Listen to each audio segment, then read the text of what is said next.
मेरी आंखों के सामने गुजरे हुए मनाजिर थे। तैमूर से पहली मुलाकात, उसके साथ मुख्तलिफ मार्के, रूठना लड़ना खाना।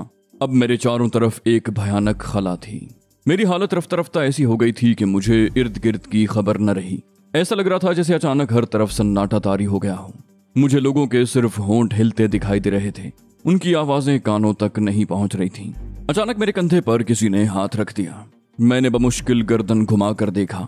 वो शाजिया थी, उसकी आंखें भी नम थीं। वो गुलूगीर लहजे में बोली, कामरान, तुम रो रहे हो? इतने आहनी आसाब के मालिक होकर तुम रो रहे हो?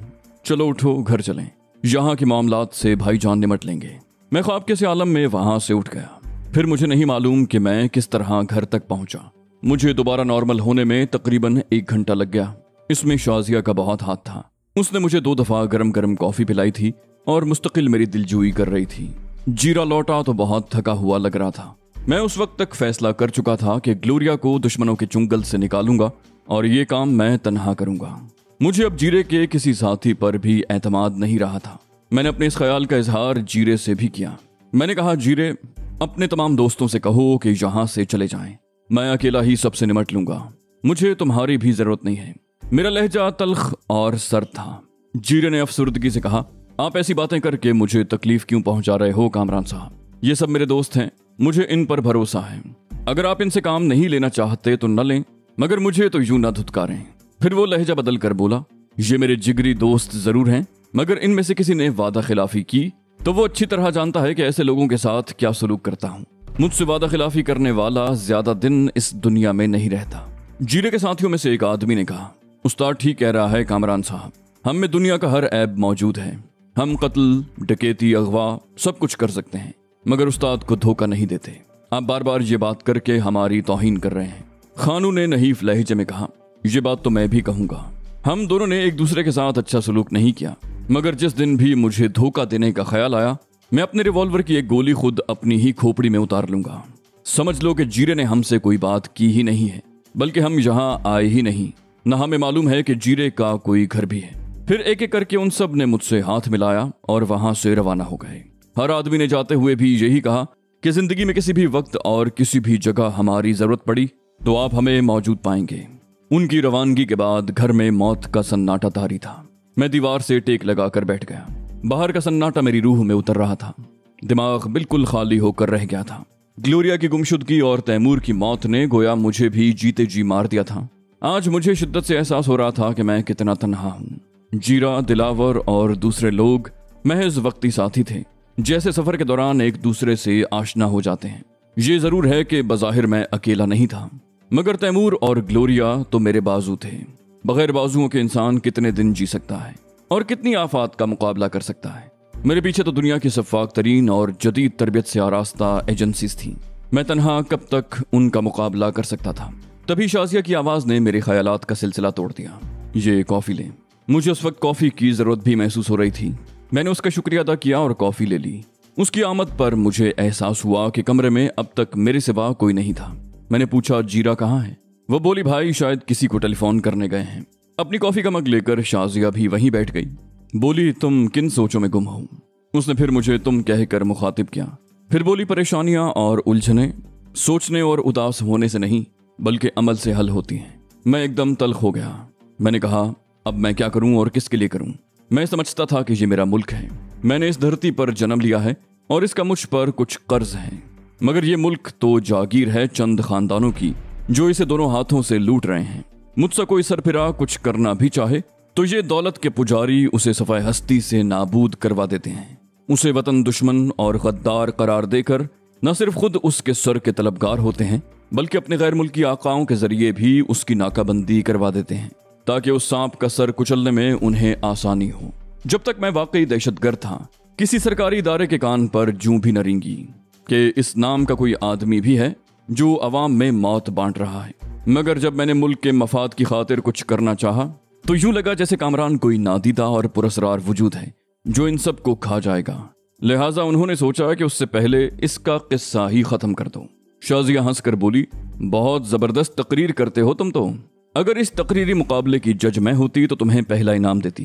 कॉलेज लाइफ में तुम भी जरूर कामयाब मुकर्रर रहे होगे। मैंने उसे बुरी तरह घूर कर देखा। न जाने मेरी आंखों में क्या था कि वो सहम कर खामोश हो गई।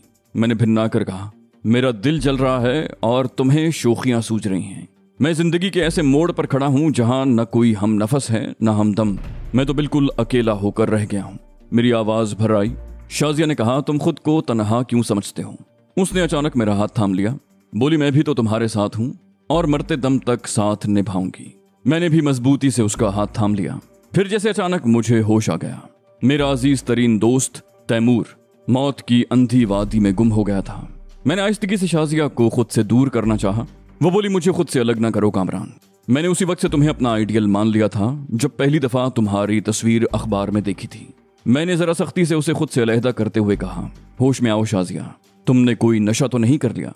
उसने गुनगुनाती हुई आवाज में कहा, दुनिया का सबसे अनोखा और लज्जत आमेज नशा तो मोहब्बत है कामरान।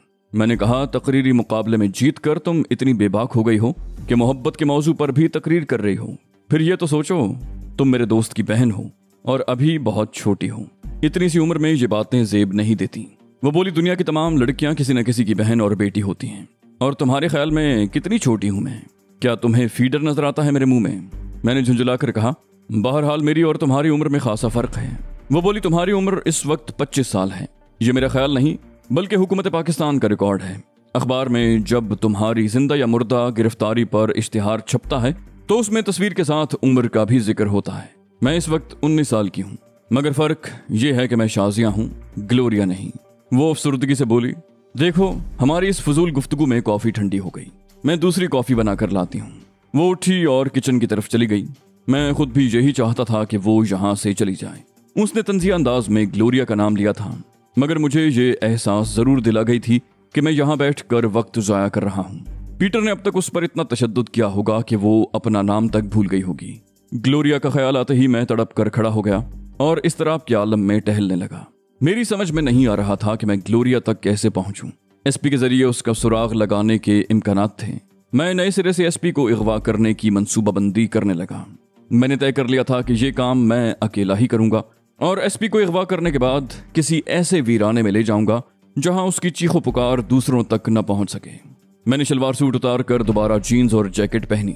ब्रीफकेस में से बारीक धार वाले इंतहाई मोहलक खंजर निकालकर चमड़े की एक मखसूस बेल्ट के जरिए अपनी पिंडलियों से बांधे। जैकेट की अंदरूनी जेबों में लॉन्ग रेंज का जर्मन लूगर रखा। उसके साथ साइलेंसर भी था, मगर मैंने साइलेंसर निकाल कर पैंट की जेब में रख लिया। हर तरह से तैयार होने के बाद मैंने ब्रीफकेस का जायजा लिया। उसमें खती रकम के अलावा यूजी की एक फोल्डिंग राइफल और उसके बेशुमार राउंड्स भी मौजूद थे। उसमें रिवॉल्वर के फाजिल राउंड भी शामिल थे। मैंने मैदानी जंग पर जाने वाले किसी सिपाही की तरह हर चीज का जायजा लिया, फिर मुतमईन होकर रवानगी को तैयार हो गया। मैं घर से निकलने ही वाला था कि जीरा आ गया। उसकी आमद की इत्तला मुझे गाड़ी के इंजन की आवाज से मिली। फिर शाजिया और जीरा एक साथ कमरे में दाखिल हुए। शाजिया के हाथ में कॉफी के मग थे और जीरा भी मुख्तलिफ पैकेटों में न जाने क्या कुछ ले आया था। मुझे तैयार देखकर वो दोनों बुरी तरह चौंक उठे। जीरे ने हैरत से कहा, खैरियत तो है कामरान साहब, ये अचानक आप कहाँ चल दिए? उसने सामान के पैकेट फर्श पर रखे। मैंने कहा, मैंने बहुत सोच विचार के बाद ये फैसला किया है कि अपनी जंग अब मैं तन्हा लड़ूंगा। शाजिया ने अफसुर्दगी से कहा, अच्छा फिलहाल तो आप कॉफी पिए। मुझे कॉफी का मग देकर उसने दूसरा जीरे को दे दिया। मैं उस वक्त शदीद जहनी दबाव का शिकार था। मुमकिन था कि मैं शाजिया को बुरी तरह झिड़क देता, मगर उसकी दिल आजारी के ख्याल से खामोश रहा। जीरे ने कहा, आपने इस सिलसिले में कुछ प्लानिंग तो की होगी, अगर मुनासिब समझें तो मुझे भी कुछ बता दें। मैं इस काबिल तो नहीं हूं कि आपको कोई मशवरा दे सकूं, मगर बाज़ औक़ात अहमक आदमी से भी कोई काम की बात हो जाती है। मैंने कहा, तुम शायद यकीन न करो, मगर अभी तक मैंने इस सिलसिले में कोई प्लानिंग नहीं की है। वैसे भी मैं मौका महल के लिहाज से फौरी तौर पर फैसला करने का आदी हूँ। वो एसपी या तो अपने बंगले में होगा या ऑफिस में। ऑफिस में हुआ तो उसके बाहर निकलने का इंतजार करूंगा। हाँ, अगर वो घर में हुआ तो मुझे खासी मुश्किल पेश आएगी। खैर, हर मुश्किल का कोई ना कोई हल भी तो जरूर होता है। जीरे ने अफसुर्दगी से कहा, आपने ये कैसे फर्ज कर लिया कामरान साहब कि आप अकेले रह जाएंगे? मैं तो आपको अपना समझ रहा था, मगर आप तो मेरे साथ बिल्कुल गैरों की तरह पेश आ रहे हैं। मैंने कहा, बात समझने की कोशिश करो जीरे। जीरे ने बात काट दी। बोला, बस कामरान साहब, मैं कुछ नहीं सुनूंगा। आपने अकेले जाने की कोशिश की तो मैं हर तरह से आपका रास्ता रोकूंगा। मैं जानता हूं कि आप बहुत शहजोर हैं और मैं ज्यादा देर तक आपका मुकाबला नहीं कर सकूंगा, मगर आपके हाथों मरने से पहले यहां से जाने नहीं दूंगा। उसका लहजा फैसला कुन था और वो तन कर मेरे सामने खड़ा हो गया।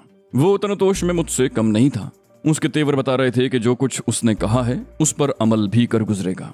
उसने और शाजिया ने मेरा इतना साथ दिया था कि मैं उस पर हाथ उठाने का तसव्वुर भी नहीं कर सकता था, वरना एक क्या उस जैसे 4 आदमी भी मेरा रास्ता नहीं रोक सकते थे। शाजिया इस सूरत हाल से बहुत ज्यादा परेशान हो गई थी। वो अच्छी तरह जानती थी कि उसका भाई कितना जिद्दी है। वो किसी मुतवक्के हंगामे से सहम कर रह गई थी, क्योंकि तेवर मेरे भी बहुत खौफनाक थे। मैं अजीब शशोपंज में मुब्तला हो गया। समझ में नहीं आ रहा था कि उन दोनों को अपनी बात कैसे समझाऊं। मैं उन लोगों को उस मुसीबत में नहीं डालना चाहता था जिसमें खुद मुब्तला था। फिर खानू की हट धर्मी की वजह से भी मेरा मूड खराब हो गया था।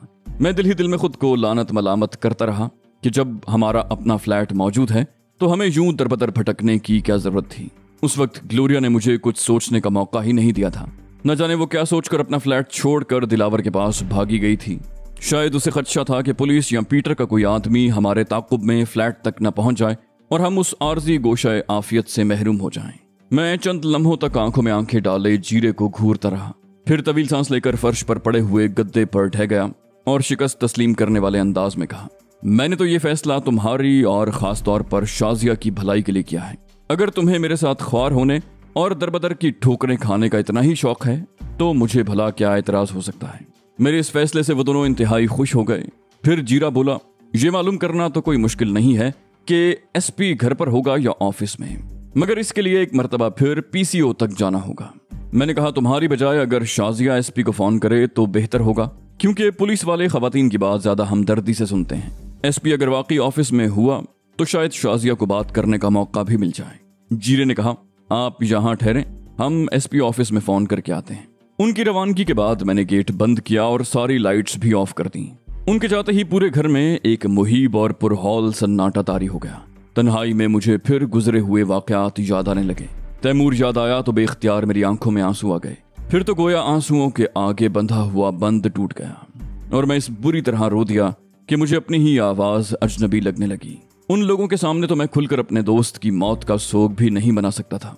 जिंदगी में पहली बार मैं उस वक्त रोया था जब अम्मी का इंतकाल हुआ था, या फिर अब तैमूर के गम ने मुझे निठाल कर दिया था। ग्लोरिया की तरफ से मुझे इतना तो इत्मीनान था कि वो जिंदा है और आज न सही तो कल वो मुझे मिल जाएगी, मगर तैमूर जैसा जाननिसार अब मुझे कहाँ मिल सकता था। होश मुझे उस वक्त आया जब दरवाजे पर गाड़ी का हॉर्न सुनाई दिया। मैंने जल्दी से मुंह धोया और बाहर निकलकर गेट की झर्री में से झांका। जीरा और शाजिया लौट आए थे।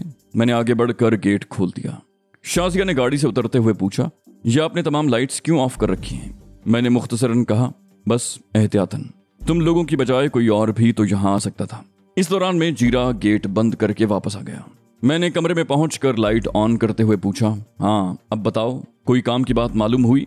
शाजिया ने कहा, काम की बात यह है कि एसपी अपने ऑफिस में मौजूद है। मैंने एसपी का नंबर मिलाकर इंग्लिश में बात की तो फोन रिसीव करने वाला शायद बौखला गया।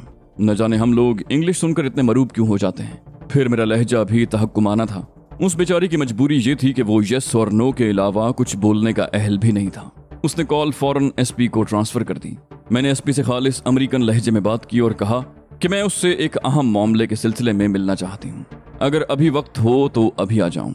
उसने पूछा कि आप कितनी देर में आ सकती हैं। मैंने जवाब दिया कि मुझे कम से कम पौन घंटा तो लग ही जाएगा। एसपी ने जवाब दिया कि अगर कोई इमरजेंसी न हो तो फिर आप ये मुलाकात कल पर रखें। मैं अभी आधे घंटे तक यहाँ से चला जाऊंगा। सीएम हाउस में एक अहम मीटिंग है, वरना मैं आज ही आपको बुला लेता।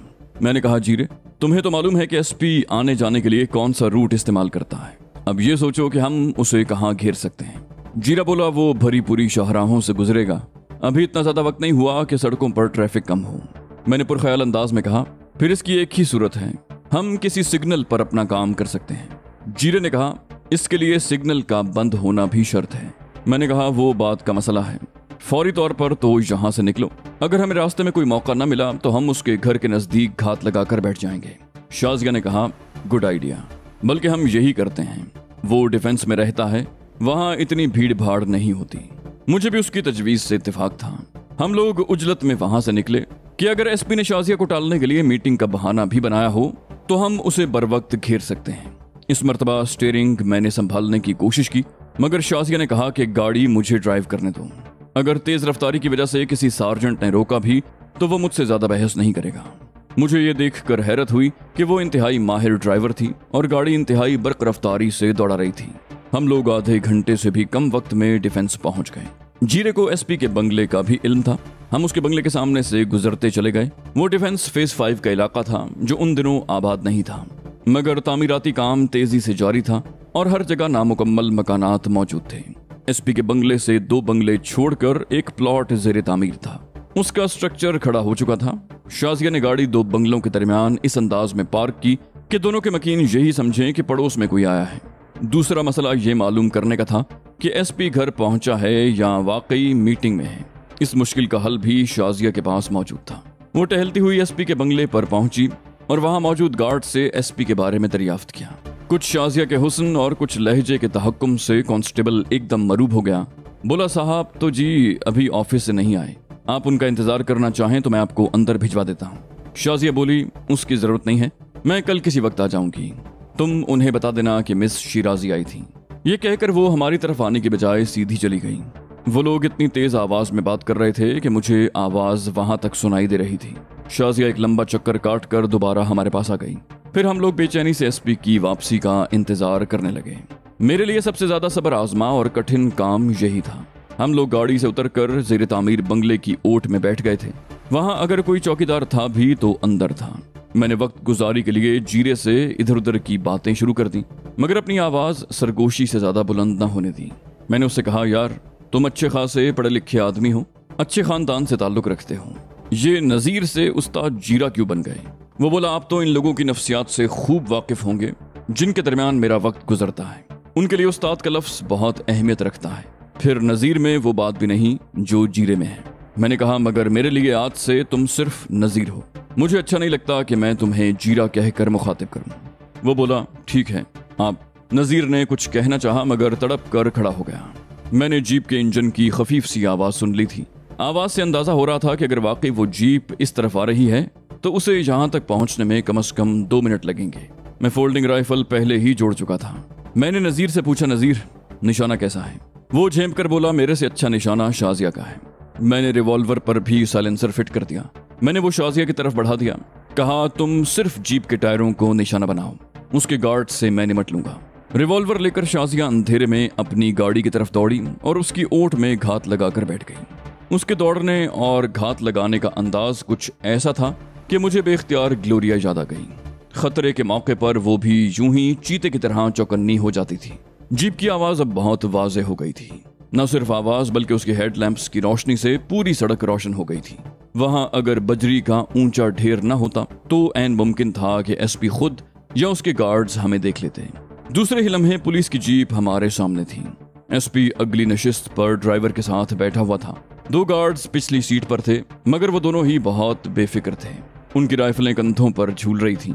अचानक ठक की हल्की सी आवाज हुई और जीप का एक टायर ब्रस्ट हो गया। उसकी रफ्तार कम थी, मगर उसके बावजूद वो लहराती हुई बाईं जानिब चली गई। दूसरे ही लम्हे शाजिया ने जीप का एक और टायर नाकारा कर दिया। जीप के लहराते ही एसपी के दोनों गार्ड्स एकदम मुस्तैद हो गए थे, मगर अब उन्हें बहुत देर हो चुकी थी। मैंने यूजी से एक गार्ड का निशाना लिया और ट्रिगर दबा दिया। राइफल से निकलने वाली मोहलक और ताकतवर गोली ने उसकी खोपड़ी के परख चौड़ा दिए, जैसे अनब्रेकेबल ग्लास टूटने पर रेजा रेजा हो जाता है। और दूसरे गार्ड ने बचने की कोशिश की तो यूजी की गोली उसकी खोपड़ी के बजाय गर्दन में पेवस्त हो गई। ये संगीन सूरत हाल देखकर एसपी इंतहाई सुर्रत से जीप के बाहर लुढ़क गया। उसका ड्राइवर अलबत्ता हैरान और परेशान अभी तक स्टीयरिंग पर बैठा हुआ था। मैंने उसे भी ठिकाने लगाने का फैसला किया, मगर फिर हाथ रोक लिया। मेरी उससे दुश्मनी नहीं थी, न वो मेरी राह में रुकावट था। फिर उसकी जान लेकर मुझे क्या मिलता। एसपी ने उस तरफ छलांग लगाई जहां शाजिया मौजूद थी। ये बात खासी तशवीशनाक थी। वो जरूर मुसल्ला भी होगा। वो अगर शाजिया पर हमला करता तो जवाबी तौर पर वो जज्बाती लड़की भी अपना निशाना आजमा सकती थी, मगर मैं उसे जिंदा पकड़ना चाहता था, वरना अब तक के सब किए किराए पर पानी फिर जाता। हमारे पास वक्त भी कम था। शाजिया के रिवॉल्वर में तो साइलेंसर फिट था, इसलिए उसके फायरों का किसी ने नोटिस नहीं लिया होगा, मगर यूजी की गरजदार आवाज दूर तक सुनी गई होगी। मैं भी झुका झुका तेजी से उस तरफ दौड़ा जहां एसपी गया था। बजरी के ढेर के सामने कुछ फासले पर खुदरौ झाड़ियां उगी हुई थीं। मेरा अंदाजा था कि एसपी उन्हीं झाड़ियों में होगा। मैं उन झाड़ियों की तरफ बढ़ने ही वाला था कि मुझे ऐसा लगा जैसे 2 आदमी गुत्थम गुत्था हो गए हों। उसके साथ ही मुझे गुर्राई हुई एक मर्दाना आवाज सुनाई दी। वो हमलावर को इंतहाई गलीज गालियां दे रहा था। जवाब में शाजिया की आवाज आई, बकवास बंद करो और खामोशी से सामने खड़ी गाड़ी की तरफ चलूं। मैं झपट कर वहां पहुंचा। शाजिया ने एसपी को रिवॉल्वर की जद में ले रखा था।